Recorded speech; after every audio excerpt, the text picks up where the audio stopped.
Hi everyone and welcome back to the channel. Thanks for tuning in. Today, what are we doing today? Today it's everyone's favorite time of year, the year-end recap.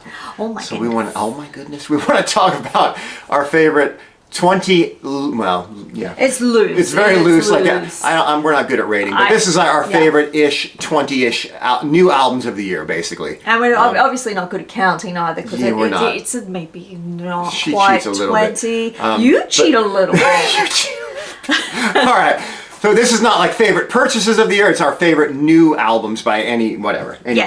You get that. I don't need to explain that. You guys are smart. Yeah. All right. So we just got this one in the mail, just like last week. Oh yeah. We've only heard it one, coming in straight hot off the press at number 20, the new Saint Etienne album, The Night.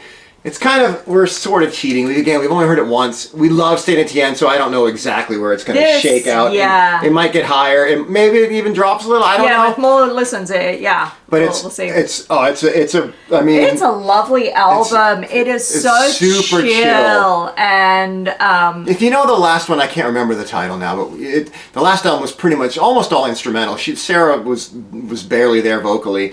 This one's kind of a continuation, but she's more present for sure. Yeah, you've got more Sarah, that's what we all want. We do want more Sarah. Yeah, I agree. And this is has all kinds of soundscapes in the background. There's lots of nature. You'll hear water sounds and sort of like even city sounds and and there's some spoken word bits. A couple songs with spoken word. There are songs where it's like she's singing a song, but there's no pop songs. There's no verse, chorus, There's really no chorus. And it sounds like she's singing in a cavern, or it's basically like that Saint Etienne. You're listening to Saint Etienne in a dream. Next on the list, I was trying to shoehorn. Let's say this is Stephen Kilby, Martin Kennedy, Kilby Kennedy. They go by. It's called Premonition K.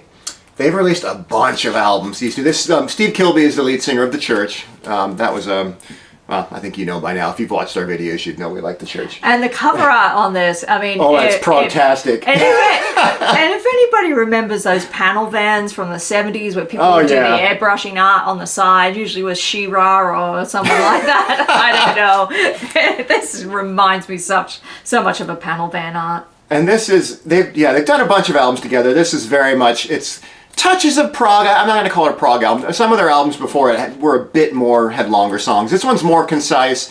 It's definitely got a bit of a psych, shoegazy, dream pop element. I would say, it is a little bit more dreamy. It's good though. It's Kilby's vocal, of course. His sing-speak style. Mm-hmm. Basically, if you like Kilby and his way with the words, and he's just not slowing down. No, he's not. So many church albums and all his projects. He just never slows down. That's why we love him. Next on the list. Oh, we haven't even done. Are we doing numbers? Oh So Saint Etienne was 20. Kilby Kennedy was 19. It's our first time doing this. Yeah. All right, number 18. 18. Keep track already. Someone's got to keep score here. All right, the latest from Granddaddy. Wait. Blue Way. Blue Way. This is if you know Granddaddy, they're that lo-fi kind of, I don't know, lots of layered vocals. Oh yeah. Hushed vocals. Very hushed. The lo-fi kind of. With that country. This one's got vibe. They were never really had that. This one has a bit of that country vibe to it.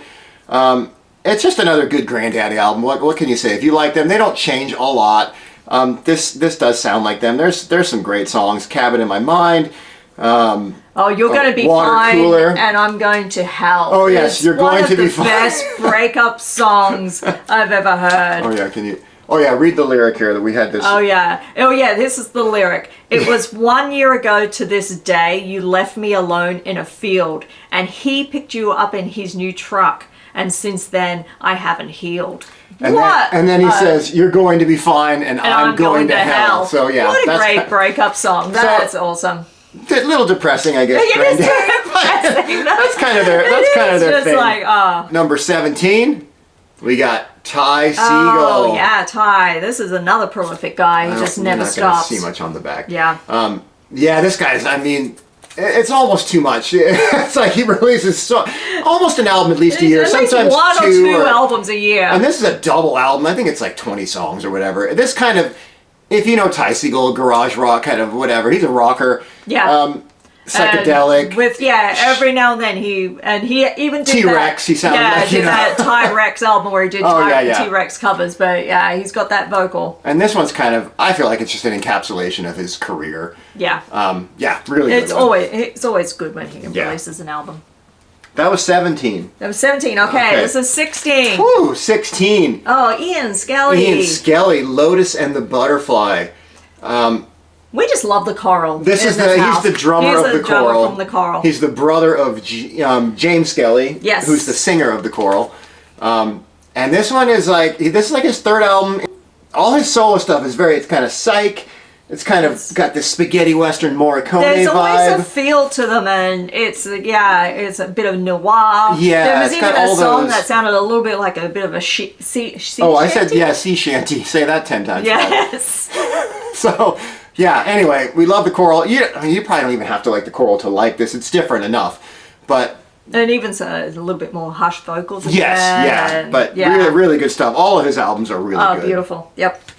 Number 15, John Kale, the legend. It's a great album. It's definitely going to take a few listens. If you like this last one, which just came out last year, and these are both long. It's like 70 minutes. Yeah. It's a lot to get through, but it's worth it. But it's such an interesting listen as well, and it sort of pulls back in his avant-garde influences. Yeah, a little bit. It's kind of touches of like a little bit of glitchy percussion. Maybe it's electronic, but it's dark lyrically. It's again one of these state of the world kind of albums. Kind of an environmental type things. He talks about how he's not happy with what we've done to our Earth, basically. Yeah. So a lot of the lyrics are angry, but the songs are a lot more poppy than it sounds. But really good. If you like him, I would check this out. This is 14. This is number 14, the latest from Elbow. Can you see the back? Audio Vertigo. They're generally known for their more mellow, melancholy, more. But they always have that push. There's always at least one there's song positivity. They're more of a mellow vibe in general. Yeah, Guy Garvey has that wonderful voice and yes, soulful voice. But this one is actually probably their most upbeat. It's very, very upbeat, very positive. It's kind of funky at times. It's like their most playful record, I think. For sure. It is. It is. Good. We're not giving songs every album, but. Good Blood, Mexico City. That one is like, fist in the air, just like that's it's going to be ripper. one of their anthems. Oh yeah, shows. They've got a couple when you see them live. They always have a couple of anthems. One Day Like This. One Day Like This is just. Yeah, if you can see them live too, do not hesitate. That you're going to walk away feeling so positive. They're a band that you can tell enjoy what they do. Yes, yeah, and this one they're having a lot of fun with that one. This is 13. A and B. I'm just kidding. We got The Smile. Wall of Eyes was the first one. And Cutouts. This is where you cheat. This is where I'm cheating a little. I guess you're right. They recorded these all in the same session, supposedly, and of course everyone knows who this is. Two members, John, Tom. Everyone knows but me. Everybody else knows who this is. Johnny York and Tom. Who? Tom Greenwood. Tom Greenwood.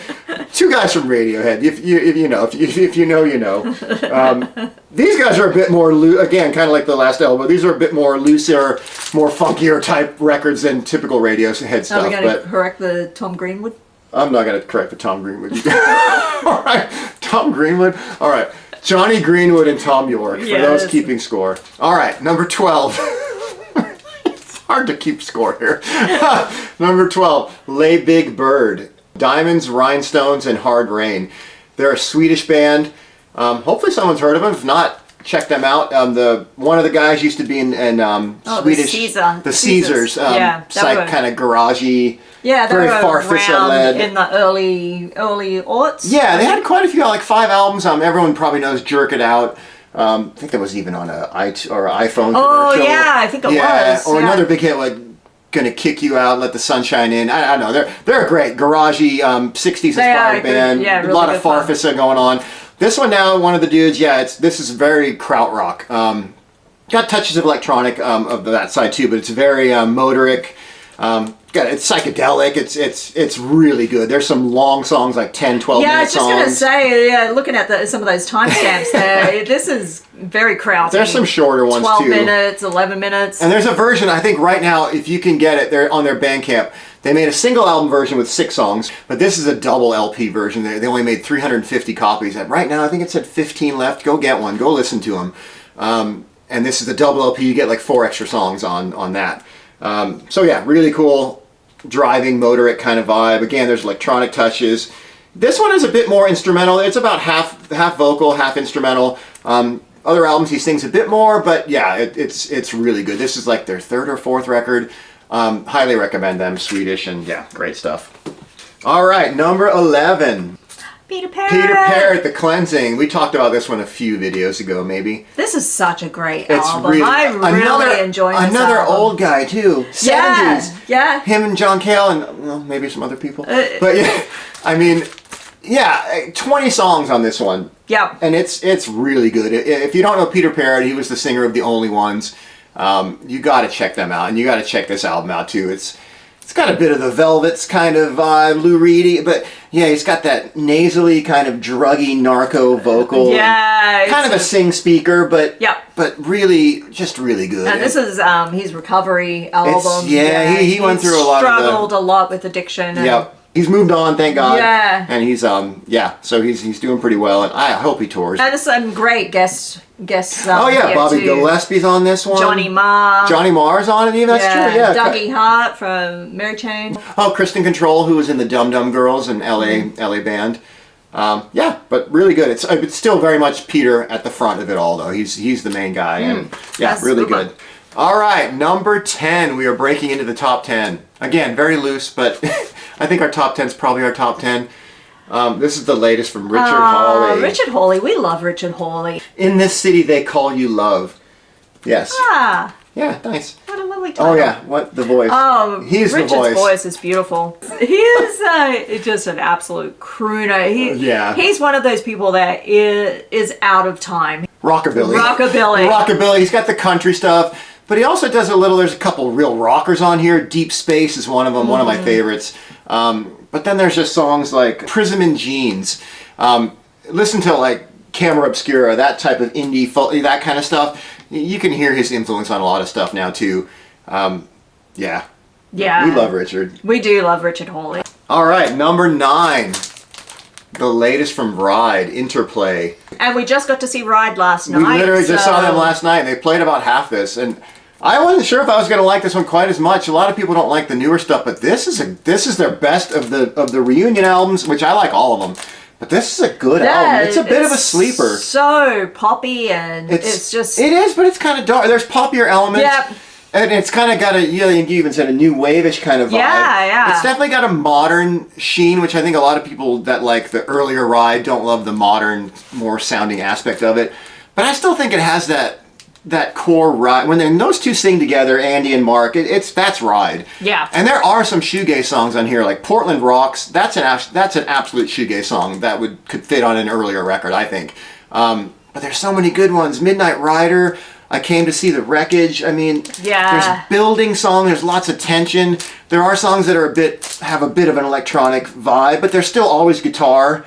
I don't know. I think Last Frontier, I think that was the one I thought sounded a little like the Lightning Seeds. It has a little bit of feel there, or a little New Order. It does. It has like a bit of the New Order bass, but I also think the background kind of drone in it has a bit of a David Bowie Heroes feel. It's kind of like Heroes meets New Order, but I've heard people say Lightning Seeds, which... Yeah, I guess but I don't know. Really, really good album. It is a good album. Yeah, if you like Ride, I would give it a chance. That's called Interplay. Interplay.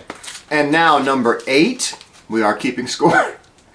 The latest from The Insulant. Really, really good album. This is a great album. First new album in 25 years, quarter of a century.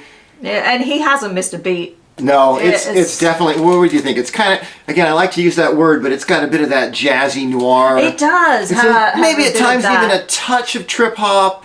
It's definitely soulful. He's got that sing-speak voice again, which we seem to have a lot of. And this is like another that. angry out. Well, not angry, but this is another just a little bit of a commentary protest or a commentary on where we are. Yeah, exactly. Exactly. Yeah. Yeah. What was it? Oh, one of our favorite. Love this. The title alone. Some days I drink my coffee by the grave of William Blake. I just love that you can't title. Go wrong with that. I mean, doesn't that just conjure up images in your mind? And then there's, it's just kind of like a commentary on today. Yeah, Zen and the art of dating.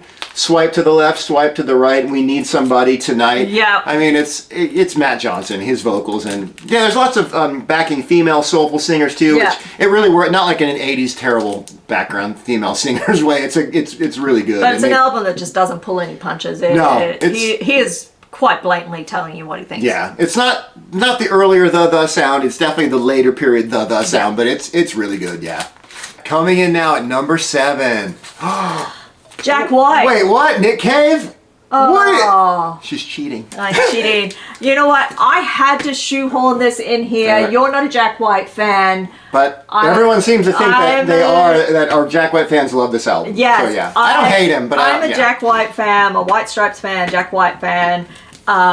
This is No Name. It was one of those ones that he just started shoving it in people's bags. Oh, that's right. Third Man Records. There wasn't a lot of fanfare to get this out at first. But this is really returned to form for Jack. It's bluesy, it's rockin'. It's what he does best. It is Jack at his finest. Yeah. And then this is Nick, not everyone thinks at his finest, but I love it. Yeah, this is, I think, a really great album. Although it seems to be, it's going to be in a lot of people's time. Yeah, it is, and I've seen it on a lot of different top 50s and things like that. It's a good one though. It's very it's got that. I think he's very much in his Leonard Cohen, Nick Cave. It's very. He's one of those sing speakers too, but this one's got a lot of the choir, a lot of the orchestrations. It's got very big moments, those grand gestures. I like to say. Yeah, go. And I just think it's a optimistic album. It is. It's dark, and you could say it's depressing, but there's always that bit of hope. Yeah, he always points towards that light. I mean, we all know the tragedies that have unfolded in his life. And this is how he's dealing. Yeah, and I think it's just sort of echoes a lot of the stuff he does on Red Hand Files. And again, I just love the shout out he does to Anita Lane on here. That's pretty cool. Who passed this year as well. So that's always beautiful. I was gonna say. It's it's Nick Cave and the Bad Seeds, first album in a few years after him and Warren. Yeah. But I also think it sounds like a Nick Cave and the Polyphonic Spree. Oh, because of the choir and a lot of the strings, and it's got that sort of like it has that hopeful. And there is the hope. Feel. Yeah.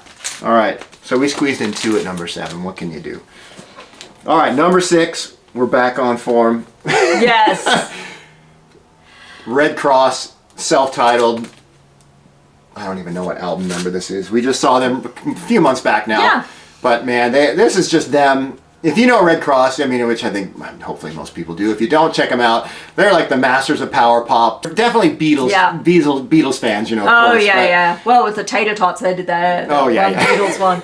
Yeah, but But what is this? 18 songs, I think. I mean, there's not a bad one. So many. No. What's one of your favorite? Oh, Candy Colored Catastrophe. I mean, come on. How could you go wrong with a song like that? And then I think my favorite might be What's in It for You. I mean, Too Good to Be True. It's just great psych power pop. It's awesome. They're just Hanna-Barbera come to life. That's what it is. They are just amazing. And they're great live. If you could, they are like larger than life rock stars. They really are. In a good way. It feels like they just coming out of the stage at you or something. Yes. They're amazing. Yeah, they're great. Coming in at number 5, top 5. Oh wow. We're getting there. All right, Gruff Rhys. From Super Furry Animals. Sadness Sets Me Free. Yes, the lead singer of Super Furry Animals. Great Welsh band. I mean, what can you say about him? I love Gruff. Gruff. One of my favorite ever shows I saw was Gruff. That was good. Oh, yeah. Yeah, and it was just Gruff.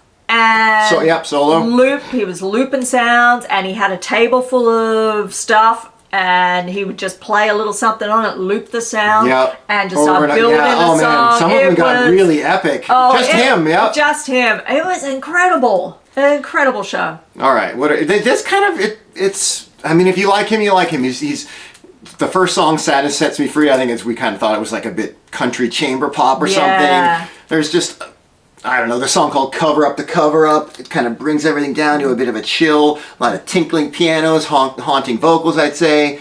There's some songs where he changes pace. The last song, though, I think is maybe my favorite. It's called I'll Keep Singing. It's only like 2.5 minutes, and man, I wish he would keep singing. It's like, it's over way too quick, but it has this ending, this crescendo. It's very much like a spiritualized song, and it should go on for 10 minutes, I feel like, and you would never get bored, but 2.5 minutes, it's perfect. It's great. If you like Gruff, you got to check it out. Even if you don't like Gruff, or you've never heard Gruff, check it out. Number 4, we're getting there. Yeah, we're getting there. All right, probably not much needs to be said. Godspeed You Black Emperor. We've talked about this recently too. Is this the one where it starts off quiet and then builds up and gets really loud? Wait a minute. The masters of post-rock, I think. I mean, there's some great post-rock bands out there, but these guys do it the best. And yeah, they are the master of the crescendo. They are pretty awesome. There are some, I mean, I don't know what you say. I think my favorite song, Raindrops Cast in Lead. It's the 3rd song on the album.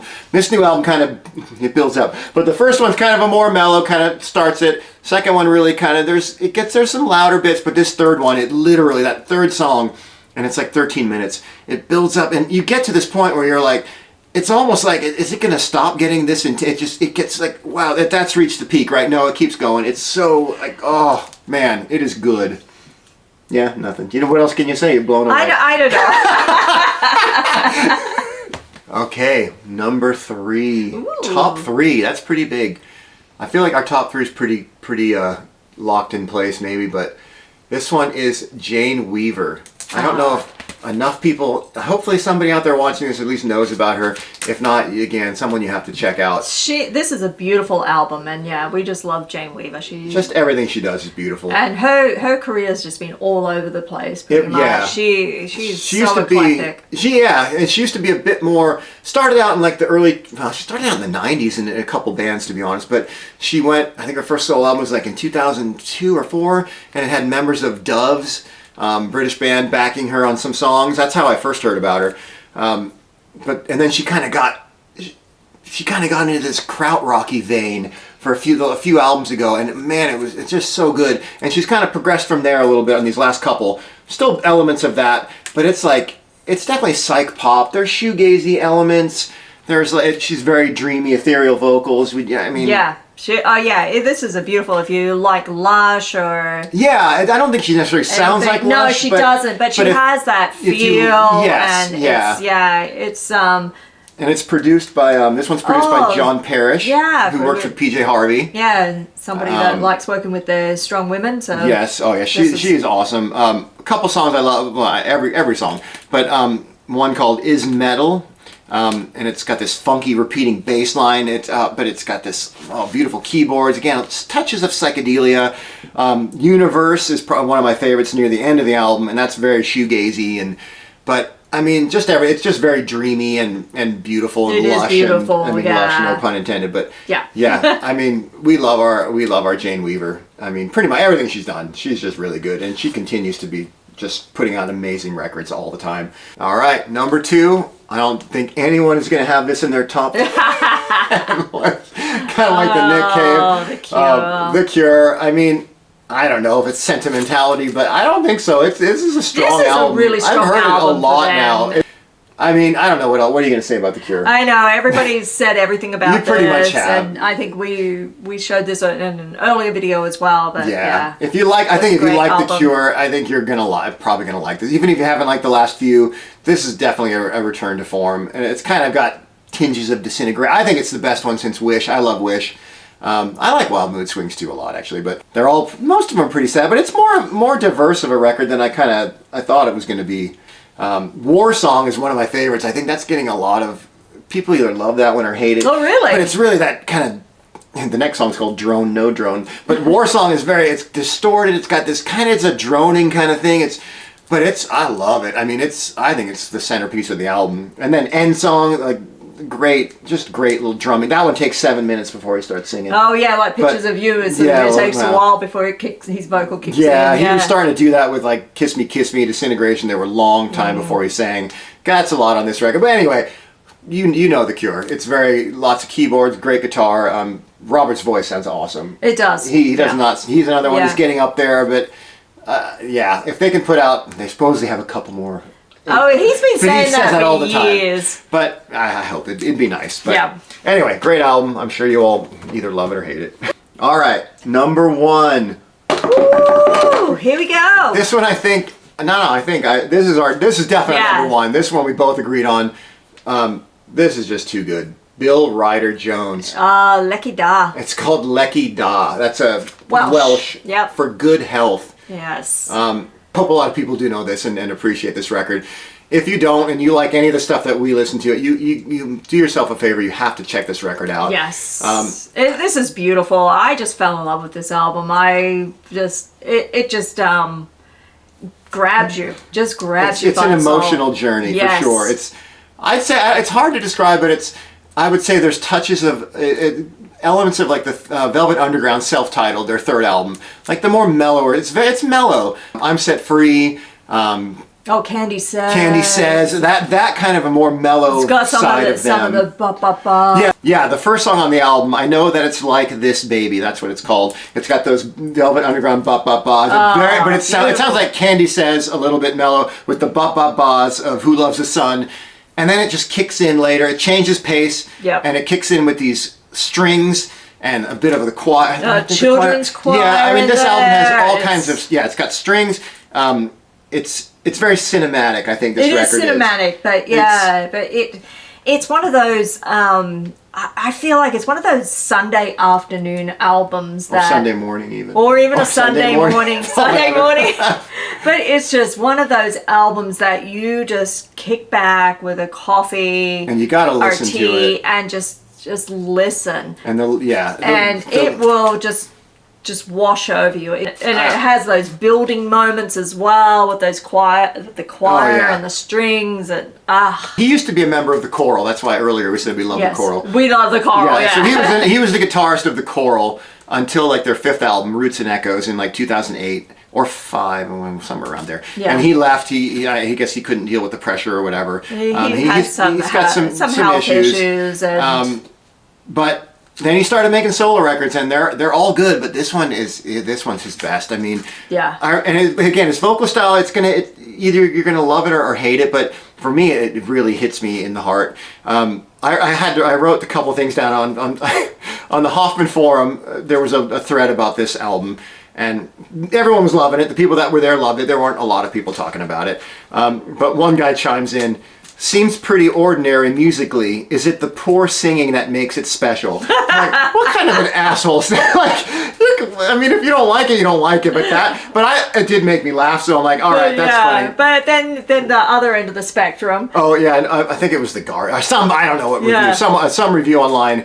It says throughout his close mic'd voice is fragile, delicate, even on the edge of croaky, giving the impression he's sharing intimacies directly with the listener, and that's that is so you true. Feel like you do because you feel like you're in the room with him, and he's sharing his intimate, feelings about his life, and and you do feel like his voice is about to just give out. Yeah, but it's fragile, delicate, but it's beautiful, and I would check out that opening song. Like I said, I know that it's like This Baby. The best one, the first song to check out is called This Can't Go On. He references Echo and the Bunnymen in the opening line. It says, I walked all night to the killing moon, gotta get it right and soon. But on that song, it's so, oh my God, so cinematic and so like, oh man, this album hits you. It's an emotional punch of a record. Yeah. There's another one too, what's it called? If Tomorrow Starts Without Me. There's a video for that one as well. There's videos for both those songs. It starts off with this little riff, this little dun dun dun dun, this little violin, and it sounds a lot like Street Hassle by Lou Reed. So go check that out. It's not like an exact rip off, but I think he's paying homage to that one. So I don't know. I could go on and on about this record, and I probably haven't done it justice at all. But if you like anything that we've ever talked about, even if you don't, go get this record. Lecky Da. Lecky Da, Bill Ryder Jones, came out early this year, in January of 2024. It's so good. I could talk about this record forever. I hope somebody else gives it a chance and loves it as much as we do. It's my God, it's so good. It is beautiful. That is definitely. I don't think that'll. Yeah. I don't think there's all the other calls in our top 20. They could move. Loose 20 could move back. 21. This 22. 22. Loose. You know. This one will never move from number one. I don't think so. I think this you'll never. I don't think I'll ever tire of this record. No, I mean, never. It's going to be one of those classic yeah. ones. All right, that's the top 20. Or 22. 22, however you want to call it. Yeah. We did our best. In conclusion, we would like to give a little shout out. Oh yeah, to Steve Carlson, his channel, Steve Carlson Vinyl Community. Thank you for the shout out that Steve gave us. Really appreciate it. Yeah, we need all the help we can get. Yeah. So that was very, very sweet of him. Yeah. And then a big g'day to Peter X's Co-Music Room, my fellow Aussie, gave us a shout out as well. So on his vinyl tag. So thank you both very, very much. Yeah. And both have great channels. Yeah. Yep. So thank you very much for giving us the shout outs. We really appreciate it. All right, we will wrap it up. Yes. This Waffle Fest. Oh my God. Yeah, thanks again. We have some others coming up. I think we'll do another one or two end of year roundups. Yeah, yeah. Honorable mentions or something Yeah. like that. So thanks for watching, and we will see you next time. Thanks all. Bye. We are at number 8. The latest from the Insulant. That's a good one. That's a 12 song. Yeah, it's a good length. That's what she said. I'm not doing that.